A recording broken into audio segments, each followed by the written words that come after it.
Meu nome é Jeremy Wade. Sou um explorador e investigador de peixes. Estou sempre à procura de histórias misteriosas que não sejam plausíveis. Cuidado, cuidado! Opa, esse é grande. Uma dessas histórias que chegou até mim, vinda do extremo leste da Rússia, despertou meu interesse. Uma pescaria dá errado. E 3 homens desaparecem misteriosamente em um rio selvagem e remoto da Rússia. Contém todas as características de uma clássica investigação do nosso programa. Há indícios evidentes de que não foi um simples acidente de pesca. Acho que eles encontraram algo na água que era grande e terrível o bastante para causar a morte não apenas de um homem, mas de todos os 3.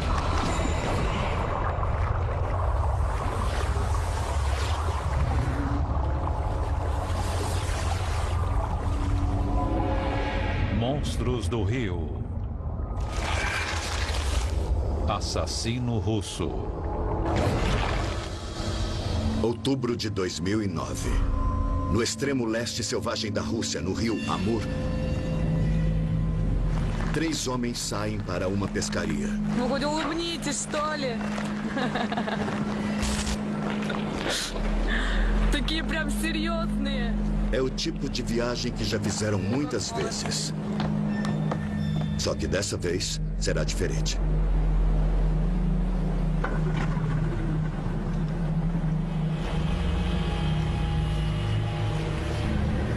Dessa vez, eles não vão retornar.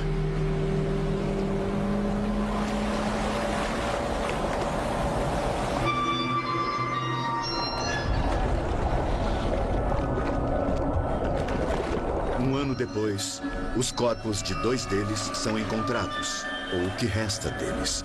Mortos há um bom tempo, aparentemente afogados. O terceiro corpo nunca foi resgatado.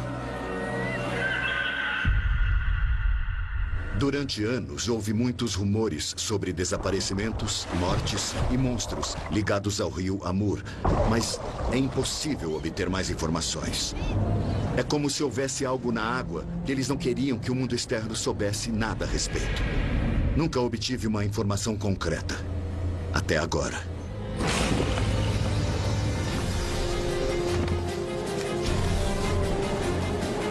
A Rússia é um lugar onde nunca estive. É o maior país do mundo. E o Amur é o 10º rio mais extenso do mundo.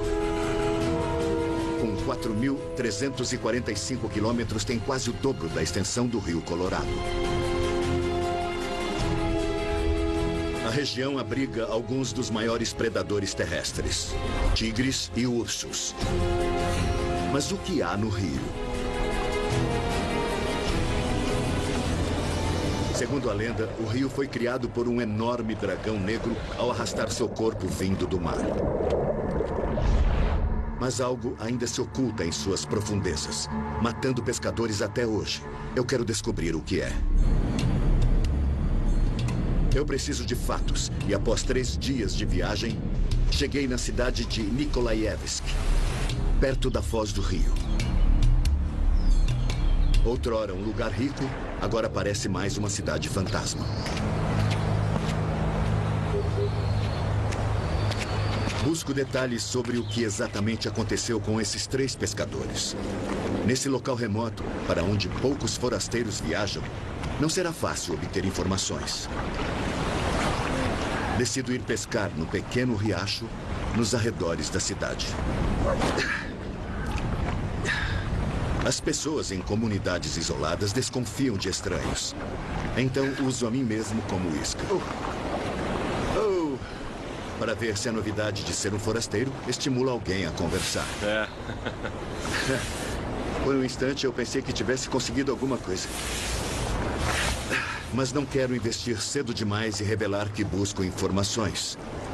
Só depois de ganhar a confiança delas.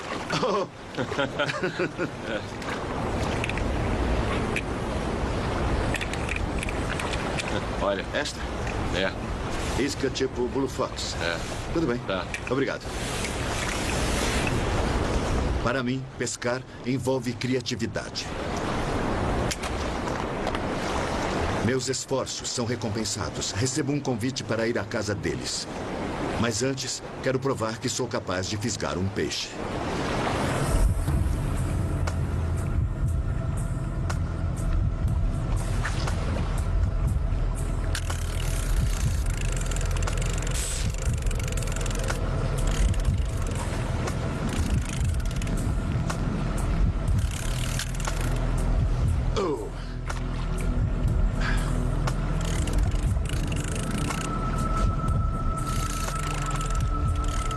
Mas onde quer que eu pesque, sempre há uma competição inesperada. Espera aí, tem um cachorro aqui.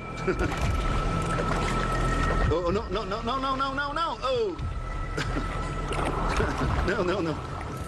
Na Amazônia, eu tive de competir com o jacaré pelo peixe fisgado. E no Alasca, um urso pegou o meu peixe, mas um cão é a primeira vez. Eu não quero que o cachorro acabe com o anzol na boca. Isso não teria nenhuma graça.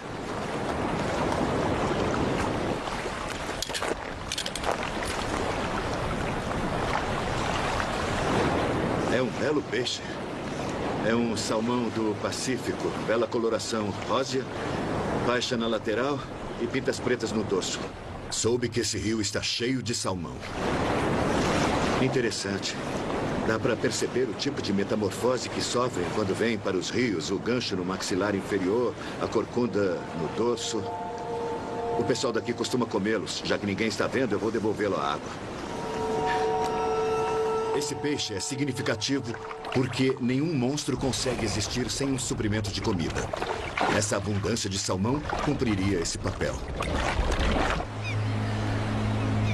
Eu me junto a Igor Paruzian e seus amigos na cabana para me aquecer. E enquanto conversamos, espero obter as informações que vim buscar. Alguém conhece os pescadores que desapareceram? Outro peixe? За 2 дня. Ну, я, можно сказать, не старался. O termo correto seria paruski? Após um papo sobre pescaria, Igor me conta um fato importante sobre os 3 homens que desapareceram.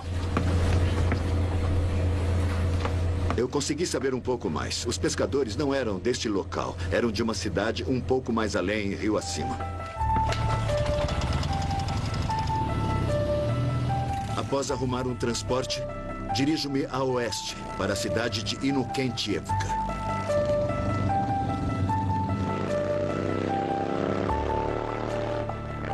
Com menos de 5.000 pessoas, essa comunidade pesqueira é uma dentre um punhado delas ao longo desse trecho do Amur.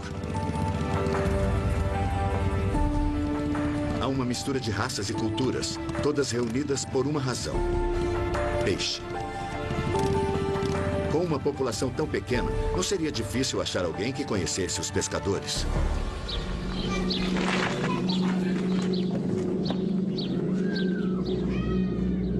O homem que encontro é da tribo Ainu, uma das muitas tribos de povos nativos que habitavam essa região originalmente. Seu nome é Edward, e seu primo era um dos pescadores que morreram naquele dia. Delicadamente, eu pergunto sobre o que aconteceu. Не сказать, что было спокойно. На второй день. O primo dele foi pescar com mais 2 pessoas, alguns anos atrás, e todos desapareceram. 2 corpos foram achados no ano seguinte, mas a outra pessoa não foi encontrada. Спокойно. Rapidamente, eu elimino algumas possibilidades mais óbvias. Из-за таких плохих, Bom, pelo que eu ouvi, isso não se explica facilmente. Um dos pescadores era inexperiente, era a primeira vez que ia, mas os outros 2 tinham bastante experiência, sabiam o que faziam. O barco foi projetado para esse tipo de água. Era um barco oceânico e as condições do tempo eram normais, mas as 3 pessoas desapareceram. Eu pergunto o que foram pescar. Curiosamente, ele é evasivo. É óbvio que não iam pescar salmão.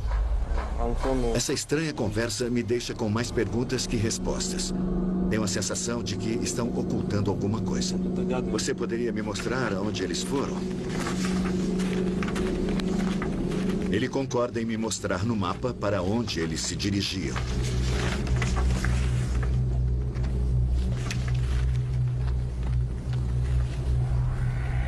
Bom, ele me mostrou onde tudo aconteceu. Agora só me resta sair pelo rio. Desconfio que o que eles tentavam pescar possa de alguma forma ser responsável por esse trágico evento. Há alguma coisa oculta no rio que ninguém quer que eu saiba. Mas não partirei até capturá-la.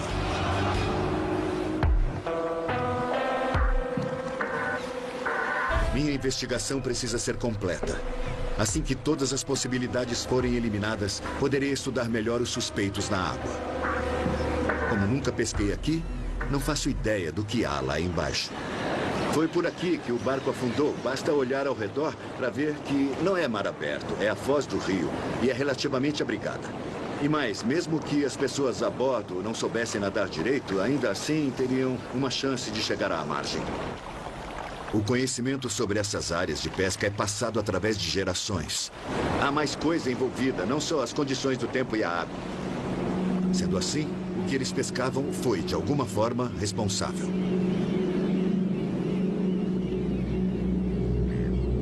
Alguns pescadores trouxeram alguma coisa numa rede que querem me mostrar.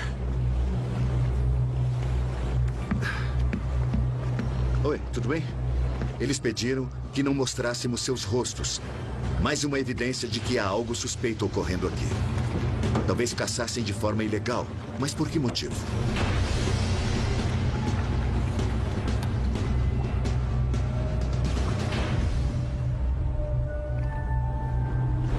É uma foca. Ela morreu afogada na rede. Eu não esperava isso. Achei que fosse ver um peixe, mas seria uma foca, o monstro do rio Amur? As focas barbudas pesam em média 270 quilos. Ao se enroscar e se debater numa rede, ela é grande o bastante para arrastar um pescador descuidado para a morte. Parece que há muitas por aqui, mas, bom, em geral, na foz do rio. Perguntei se as focas causam acidentes de pesca. Eles respondem que nunca souberam de nenhum. O problema com as redes é que elas não discriminam nada. É óbvio que saíram para pescar um animal grande pelo tamanho da malha. É grande demais para pescar salmão. Se não tentavam capturar focas nem salmões, o que eles pescavam? De novo, não obtenho resposta. Aparentemente, as pessoas são prestativas, mas no fundo, ninguém fala nada. Esse lugar tem um halo de mistério que eu preciso desvendar.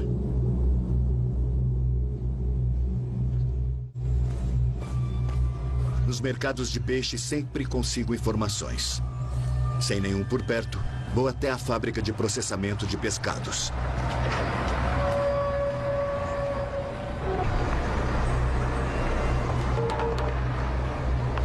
É para cá que vem todo o salmão da área circunvizinha. Mas este ano está ocorrendo algo preocupante. O salmão está sendo descarregado desse caminhão. Tem aparecido tão pouco salmão no rio este ano que os únicos peixes que chegam à fábrica vêm de caminhão lá da foz do rio.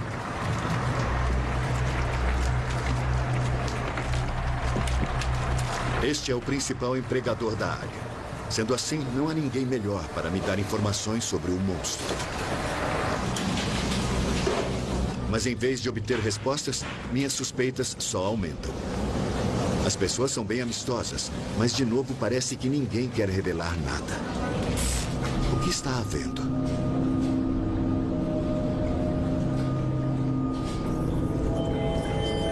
Mais uma vez, sirvo de isca para tentar ganhar a confiança deles. Há peixes na área perto da fábrica, mas não vejo nenhum monstro.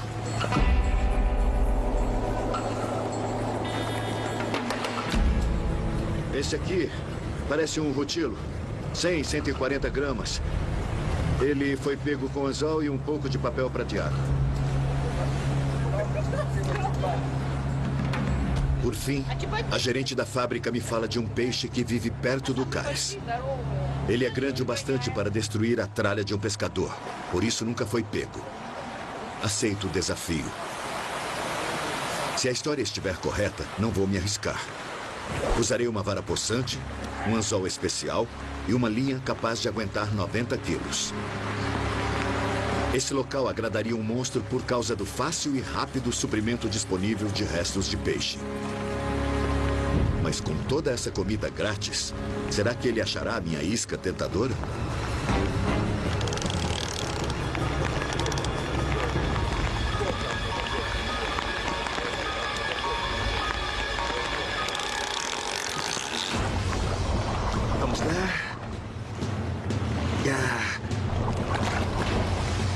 mais uma surpresa. Tentarei trazê-lo. Usei como isca um pouco de peixe morto, perto da área de descarte da fábrica. Vejamos se eu vou conseguir pegá-lo. É um bagre, é muito parecido com o siluro, mas siluros não existem nesse local. Eu acho que deve ser um parente próximo. Os siluros ficam bem grandes, chegam a pesar até 90 quilos.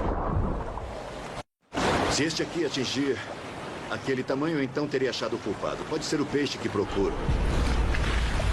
Peguei siluros gigantes no rio Ebro, na Espanha. Peixes tão grandes que quase me puxaram para dentro do rio. Ele é um predador e fica por aqui por causa de toda essa comida, todo esse peixe morto. E com a migração anual do salmão... Bom, eu não sei. É possível que esta espécie atinja um tamanho interessante.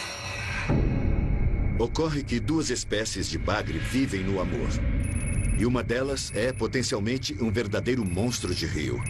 Chama-se Bagre Soldatov, em homenagem a um famoso russo biólogo de peixes. Dizem que atinge um tamanho similar a dos famigerados siluros europeus que eu já investiguei. Mas sabe-se muito pouco a esse respeito. Seria um bagre gigante alimentado com o descarte de peixes dessa fábrica, o monstro do rio Amur? Foi muito bom fisgar um peixe predador neste rio. Estou quase acreditando que o que vive aqui e destrói o equipamento dos pescadores é um gigante superalimentado. Um destes. Mas seria ele responsável pelo sumiço de 3 pescadores?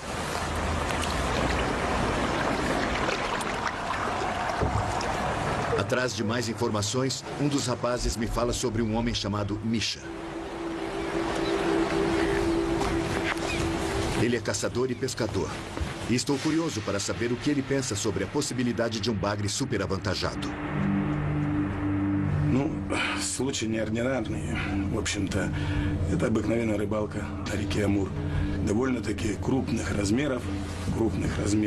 Essa é uma história que Misha soube a respeito deste rio. Um dia, 2 pescadores saíram para pescar. Não há nada de extraordinário nisso. Mas o que aconteceu foi que eles pegaram um peixe muito grande na rede. Ele pesava uns 700 quilos, cerca de 1.500 libras. Era muito grande. Eles tentaram puxar a rede com o peixe dentro dela por um dos lados do barco.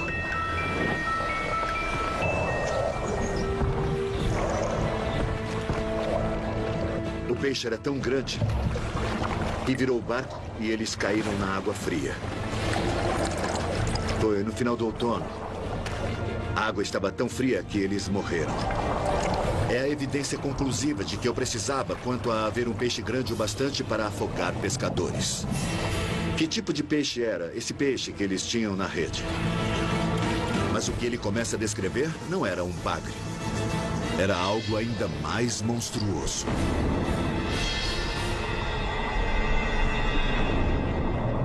Хвост у нее также вот, как у акулы примерно. Ele me disse que é um peixe muito grande, cerca de 700 quilos. Um peixe muito possante, com uma boca enorme. 700 quilos é um peso colossal. Pode me dar mais detalhes? Poderia descrevê-lo para mim? То есть хвост у нее также вот, как у акулы примерно. Но у нее немножко, значит, что шкура у нее тоже такая шершавая. Mas o peixe que ele está descrevendo não é um bagre. É algo inteiramente diferente. Ele está dizendo que o corpo dele lembra o de um tubarão, embora estejamos falando de um peixe que vive em rios. Segundo ele, a cauda em especial era similar à do tubarão. Mas descendo pelo dorso e pelos lados, havia fileiras de espinhos bem afiados, capazes de ferir mediante o contato físico. Tinha uma boca enorme. É um peixe predatório que se alimenta de outros peixes menores. Também tinha uns barbilhões pendurados no focinho. Então eu junto tudo isso e concluo que é um esturjão. Mas não se parece com nenhum esturjão do qual já ouvi falar.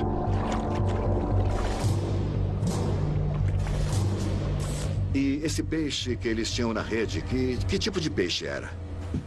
Это очень большая рыба, которая водится на Поморье. Значит, это калуга. Finalmente, um nome para o meu culpado. Kaluga. Um peixe monstro que matou pescadores no passado. Será que os 3 homens morreram afogados tentando trazer um esturjão enorme para o barco? Рот большой, потому что... Um monstro de 700 quilos seria um peixe tanto. Será que eu conseguiria pegar um? Pelo menos, agora que sei o que busco, posso me preparar adequadamente. O esturjão tem barbilhões nasais longos e sensíveis. Sendo assim, uso uma linha multifilamento fina, super resistente e mais difícil de detectar.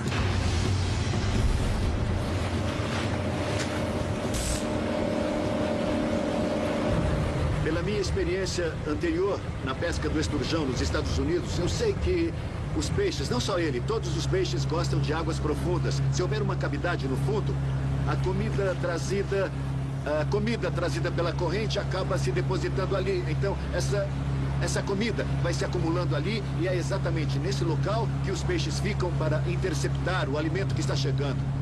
Nesse vasto rio, os perigos são óbvios. É incrivelmente fundo e as correntes são mais fortes do que parecem. É um local que pode engolir e já engoliu pescadores sem deixar rastros. Vai bater no fundo. Dá para sentir quando bate no fundo. Bateu. Bateu. Os esturjões existem na Terra há 200 milhões de anos e pouco mudaram desde a época dos dinossauros. Eles podem viver até 100 anos. Sabendo o que sei sobre eles, estou preparado para qualquer coisa. Fisguei um esturjão branco de 135 quilos no Oregon e levei mais de meia hora para recolhê-lo. O esturjão branco é enorme, mas o Kaluga aparentemente é ainda maior. Lá está ele! Vamos lá, vamos lá, vamos lá, vamos lá! Vamos lá! O esturjão branco pode pesar muito, mas o Kaluga pode pesar ainda mais. O maior Kaluga visto até hoje pesou 1 tonelada. Maior que o mais pesado esturjão branco já registrado. Eles têm potencial para serem os maiores monstros de rio de todos os tempos. Mas para pegar um, terei de mudar as táticas que normalmente uso para capturar esturjões. A maioria das espécies de esturjão tem a boca adaptada para se alimentar no fundo. Mas o Kaluga é único no mundo dos esturjões. É um predador ativo. Com sua boca projetada para frente, ele caça salmões e outros peixes, engolfando-os nas maxilas cavernosas. Agora eu vou tentar algo diferente. Usarei uma isca artificial, porque o Kaluga é um predador e ele come peixes pequenos. Esta isca vai lembrar vagamente alguma coisa viva lá no fundo. Então, seria uma espécie de caricatura de peixe. Então, vou deixá-la cair até o fundo. Ela vai ficar ao sabor da corrente, vou mover a vara para cima e para baixo. E com esse movimento, essa cauda vai ficar ondulando na água. Dessa maneira, com a vibração resultante, isso vai atrair a atenção de um predador, eu espero.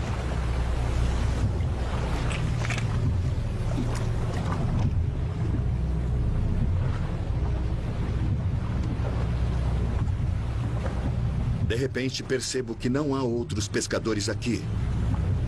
E agora descubro por quê. Polícia fluvial.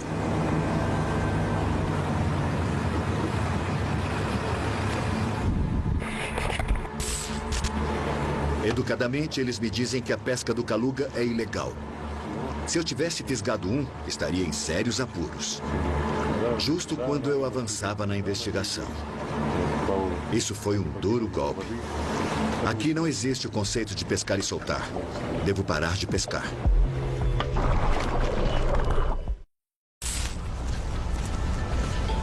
Por que as pessoas se dispõem a arriscar sua liberdade só para pegar um peixe?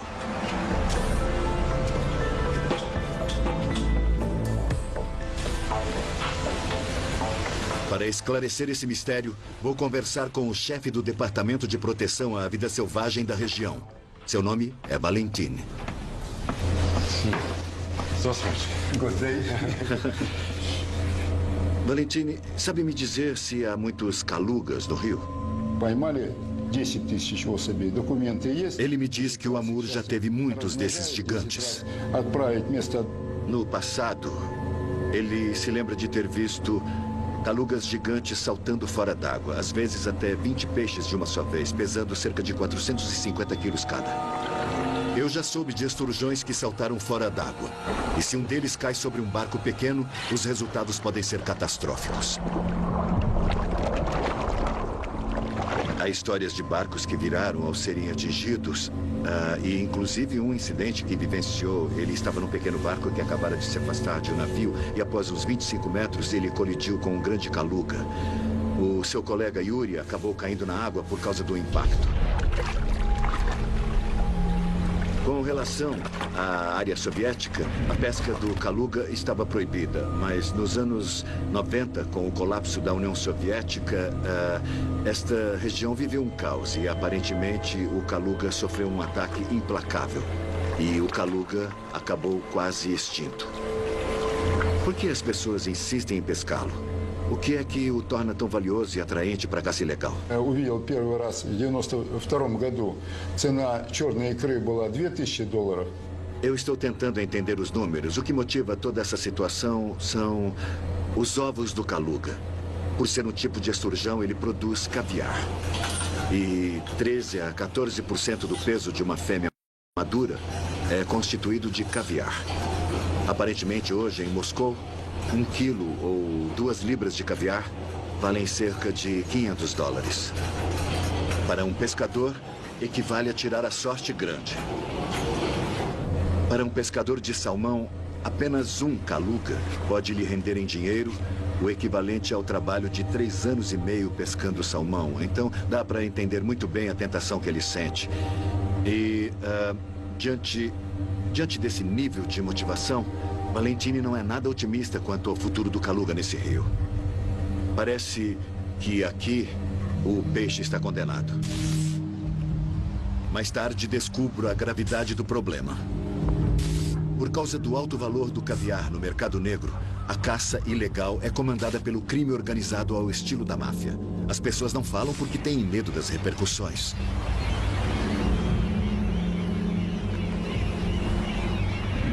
Será que os 3 pescadores que sumiram encontraram um dos últimos gigantes e, na batalha decorrente, perderam suas vidas? Talvez a questão maior seja esta. Será que ainda resta algum esturjão caluga no Amur? Eu me vejo numa situação difícil. Eu quero ver se há algum monstro ali, mas o caluga é protegido. Existe um jeito de contornar isso. O pessoal disse que eu poderia capturar um por acidente, mas tecnicamente seria caça ilegal, mesmo eu devolvendo o peixe vivo ao rio. Mas capturar um assim seria moralmente errado. Eu estou do outro lado do mundo, tenho barco, equipamento, comida, tudo que preciso, mas eu ainda estou relutando em desistir após chegar aqui. Eu estou buscando algumas alternativas. Será que haveria como contornar isso? Eu acho que eu descobri um jeito. Valentini me pôs em contato com uma equipe de cientistas que monitora as populações de peixes do Amur. Eles permitiram a minha presença. Essa é a minha única chance de ver um caluga, se ainda restar algum, é claro. A primeira coisa que vejo não é um peixe, mas uma prova de que a caça ilegal não desistiu de tentar achar um caluga.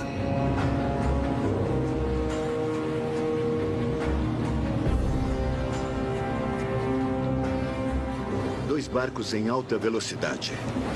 Um após o outro, do outro lado. Aparentemente, aquele é um barco da polícia perseguindo alguns caçadores. No momento, eu acho que os caçadores estão escapando. A distância entre os dois barcos está aumentando. Considerando o valor do caviar, com os lucros obtidos com a venda dele, é possível comprar um barco bem mais veloz que o barco da polícia. Aqui, nesse vasto rio, será muito difícil tentar capturar alguma coisa. E algo tão raro quanto o caluga será quase impossível. Mas isso é o que ouço sobre muitos peixes que busco.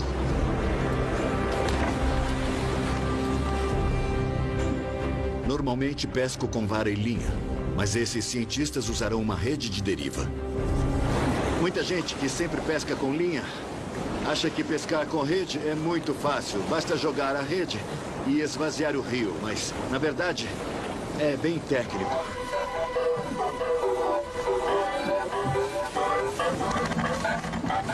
Se houver árvores ou obstáculos no fundo, ela ficará presa.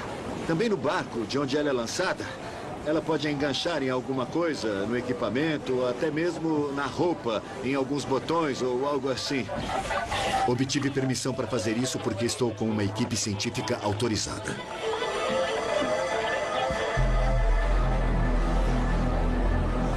A rede foi lançada. Agora é só esperar enquanto nós ficamos à deriva no rio. A 200 metros de rede em 24 metros de água. E o que acontece agora? Agora ocorre que a rede vai até o fundo e a corrente leva a linha de flutuação. Como a água em cima é mais rápida que no fundo, a rede acaba formando um ângulo. E ela se desloca assim. E os peixes que estamos querendo costumam ficar no fundo do rio, bem no fundo. Mas enquanto aguardamos um encontro fortuito com um desses raros gigantes, eu testemunho outro aspecto desse desastre.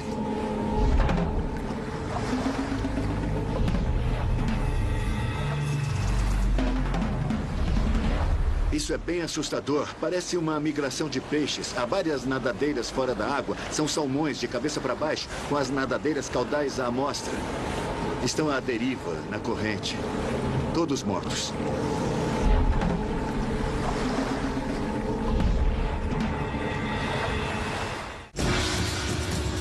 Estou na Rússia em busca de um novo monstro do rio.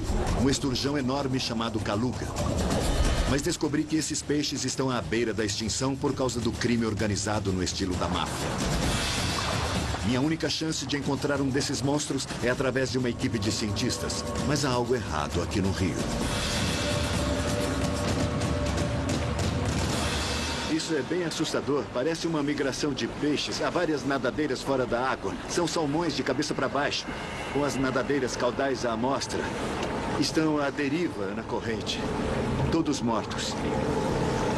É normal os salmões morrerem após a desova. Mas será que foi isso que aconteceu aqui? Há muitos mais. Estamos vendo muitos. Salmões mortos. Muitos deles já no estágio avançado de decomposição. A maioria deles se desmancha e passa através da rede. Também há fragmentos mal cheirosos por toda parte. Ver todos esses peixes mortos provoca uma sensação muito desagradável. E esse cheiro terrível de morte. Este aqui... está bem horrível. Trata-se de um macho. Aparentemente não foi uma desova, não. Quanto mais checamos as redes, mais tenho a sensação de que há algo incomum acontecendo aqui. Alguns dos que se romperam por causa da decomposição ainda têm ovos, muitos ovos. Isso não é normal. Normalmente os salmões mortos não têm ovos. Já liberaram as sementes da próxima geração, mas... esta não é uma situação normal. Alguma coisa está acontecendo aqui.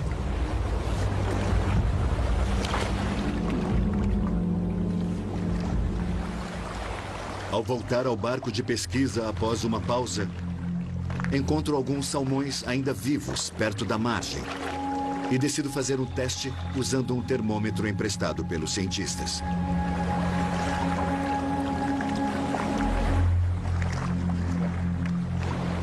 Há uma grande diferença na temperatura da água. Dá para sentir na mão, mas segundo o termômetro no riacho, a temperatura marca 10 graus Celsius, 49 graus Fahrenheit.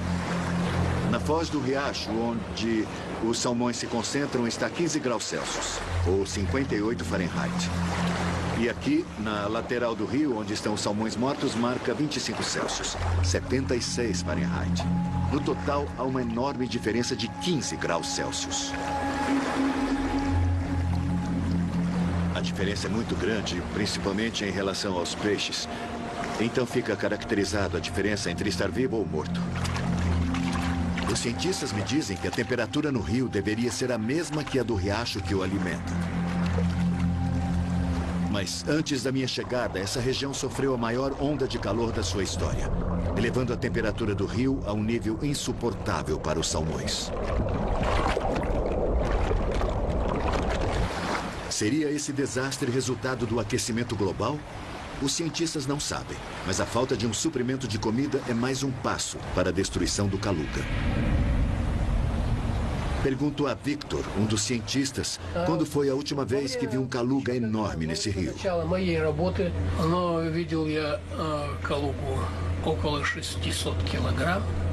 O Victor cresceu nas margens deste rio, o rio Amur, e ele pesca nele desde que ainda era um garoto. O maior Kaluga que ele já viu pesava uns 600 quilos. O maior que ele já pegou tinha cerca de uns 550 quilos e quase 5 metros de comprimento. O interessante é que ele se lembra da data exata em que o pegou, no dia 6 de agosto de 1981. Faz mais de 30 anos que ele pegou um Kaluga enorme aqui. Mas ele me conta uma história que talvez dê uma pista para elucidar o mistério dos pescadores sumidos. Há mais ou menos 40 anos, um pescador de seu vilarejo foi pescar usando anzóis. É uma técnica bastante interessante, pois os anzóis não têm isca. Os peixes batem na linha e ficam presos. O pescador, então, saiu sozinho para recolher a linha e não voltou mais.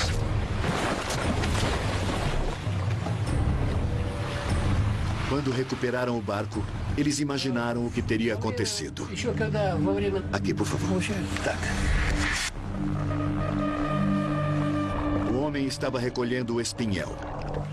O espinhel pode ter centenas de metros com anzóis a intervalos regulares.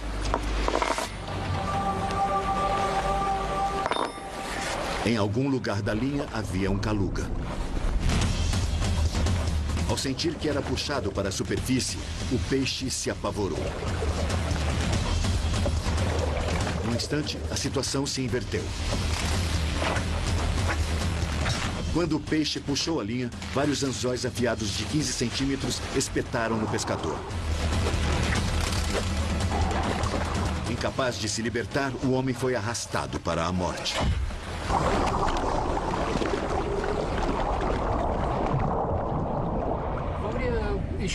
Essa história se assemelha a um caso que investiguei no Congo, quando procurava um bagre gigante local. Porém, mesmo o maior deles pareceria pequeno diante do Kaluga que procuro aqui.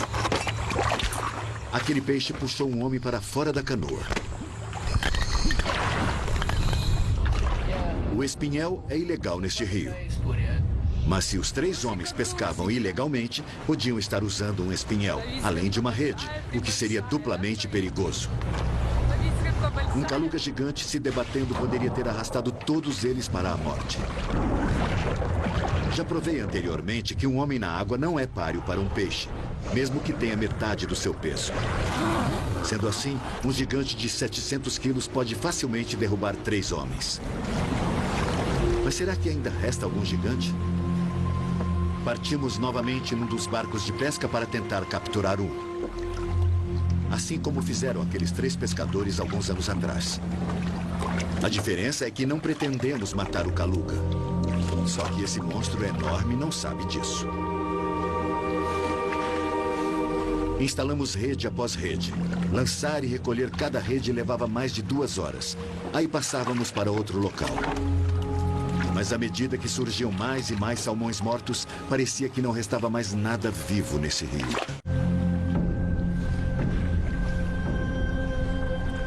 Após meio-dia no rio, finalmente pegamos nosso primeiro esturjão. Não é um Kaluga, mas um esturjão de Amur. É menor que o esturjão. É um esturjão comum e a boca dele é similar a um tubo telescópico. Ela desce. Não é uma boca de predador. Eles comem alguns peixinhos quando ficam maiores, mas ela serve para sugar crustáceos e similares, alguns itens comestíveis que existem no fundo do rio.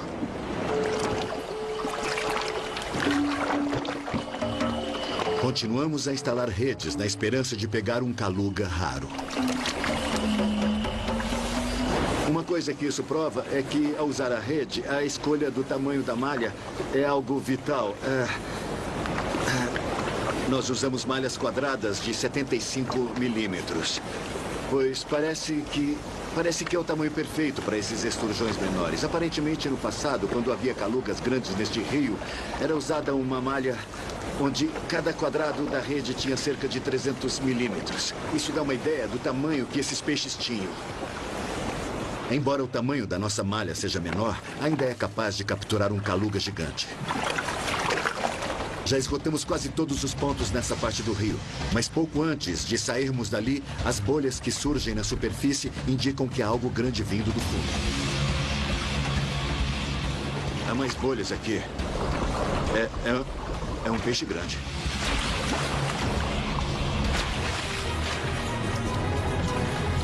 Finalmente avisto um desses animais raros.